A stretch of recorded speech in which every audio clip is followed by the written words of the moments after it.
So ayan, ito na yung throttle body natin, yung IACV.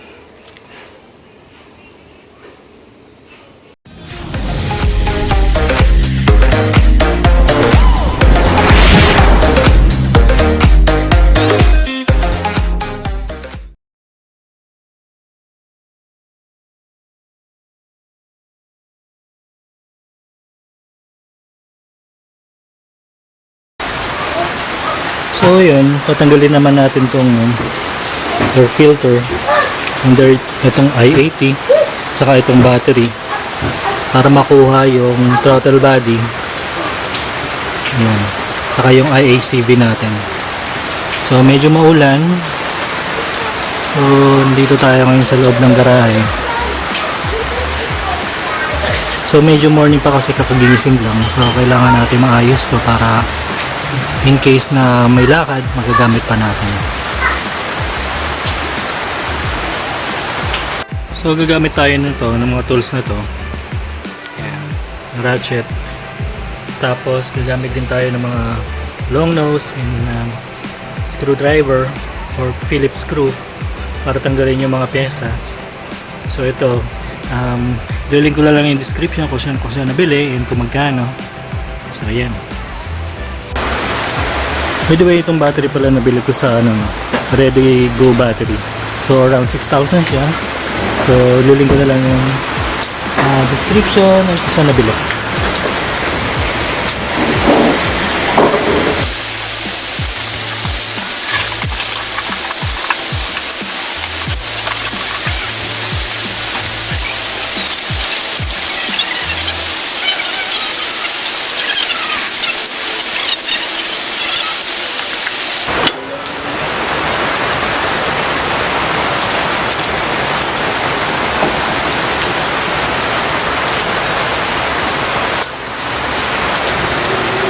Ito muna tatanggalin.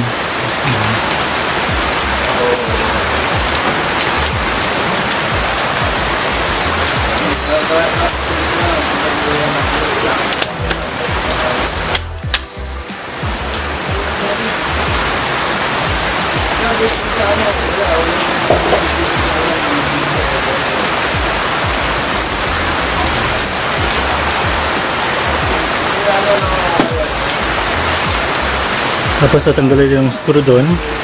Yung meron dito.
Parang nagdamdam mo nga, nag-isara mo nga.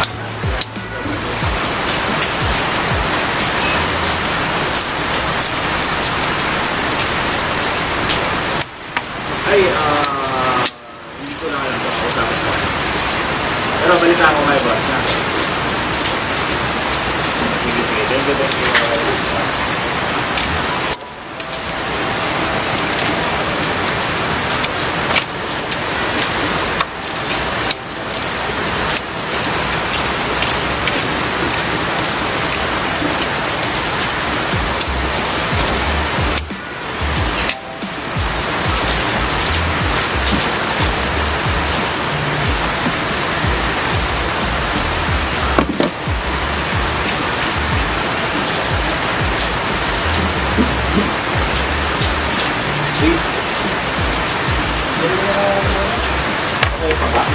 Kaya ba?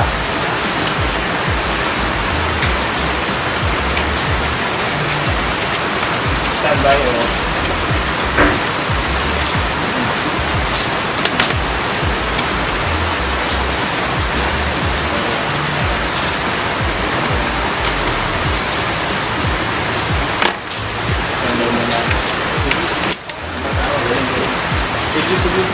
Kasi muna tayo tubig, tapos abang tayo mga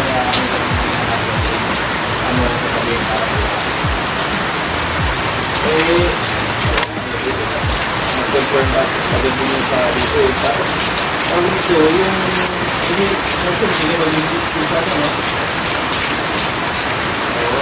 sige yung mix kung sakali baka patayuan mo na lang rin kasi wala ko sabi tapos sprinkle oil na lang sa alba hanap ko ng bukos yung na-rice diba?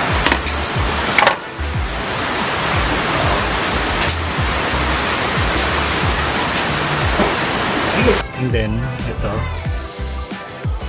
Ayan. And then, itong sa map sensor. Tapos, itong lock na to, clip lang yan. So, i-pull out nyo lang. And then, ito rin. Pull out nyo lang para matanggal to. And then, yung mga hooks. Ito. Ito din. Tapos yung dalawa rito. Yung dalawang yan. Careful lang dito kasi may coolant to. Pwede nyong takpan yung pinaka dulo niya or pwede nyo lang iangat para hindi tumatapon or tumutulo yung coolant. And then after nyan, tatanggalin natin to. So ito. So tanggalin muna natin to. Tayo muna natin. So ang pagtanggal nito, ipupush lang natin to. Ganyan. Para lumabas yung wire. Tutulak lang natin. And then pag lumabas yan, atake na lang natin pag ganito. So yun. Free na siya. Pwede na matanggal yung throttle body nyo pag natanggal na yung mga hose. So ayan, tanggal na lahat ng mga hose, mga connectors. Maluwag na rin to, tinanggal ko na. So ganun lang pagtanggal. So pwede nyo na siyang hatakin ng bahagya. So ayan. Ito na yung throttle body natin, yung IACV. So ito nga yung hose na may coolant. So ililinya ko lang siya rito para nakaangat siya. So ganyan lang. Naka-angkla lang siya dyan para hindi siya tumatapon. Pwede nyo takpan yan, kayo na lang bahala. Sa akin hindi ko na lang tatakpan to.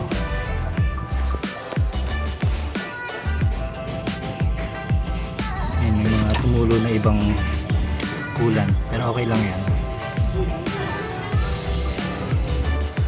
So ganun lang guys yung pagtanggal ng throttle body natin and yung IACV natin.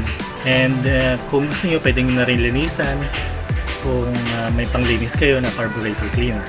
So if you like this video, please click like, subscribe, and hit the notification bell para sa mga susunod na videos natin katulad nito, mga pag-DIY natin sa sasakyan, unboxing, and kung ano-ano pa. No?